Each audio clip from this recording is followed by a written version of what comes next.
Before we move into stylizing text, I'd like to talk a little bit more about the right side of the brain when it comes to stylizing text, as opposed to just the left side and saying italicize a word or underline a word. Stylizing text does something. It creates a vocal aspect to verbal words. The quick brown fox jumped over the lazy dog's back are just words, but I can say them differently. Now, if you're reading on a page, obviously you're not listening to my voice. You're just reading words, and websites do have a lot of words on them. We stylize words. We stylize them to create that vocal aspect to the word sentence. You can hear in my voice when I get excited, or I'm being facetious, or I'm asking a question.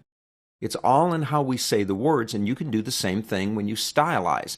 So this is my right brain interpretation of a very left brain Dreamweaver function.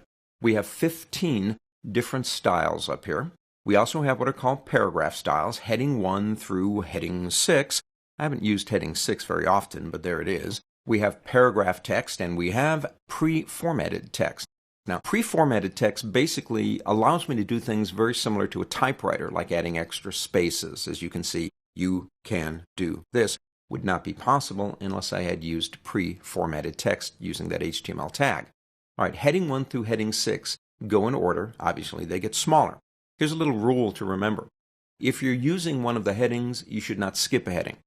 Like if you're using heading 1 for your title, you shouldn't use a heading 3 next. You should use a heading 2, and there's a reason for that. If you're transferring this document, especially to certain print devices, and you have to convert it, if you don't use them in order, it can cause a problem. But again, if we headline something with a heading 1, we think of it as more important. Again, that's stylizing text. I want you to do something for me. I want you to read that sentence. The quick brown fox jumped over the lazy dog's back. Kind of read it in your head. There's no inflection, nothing going on.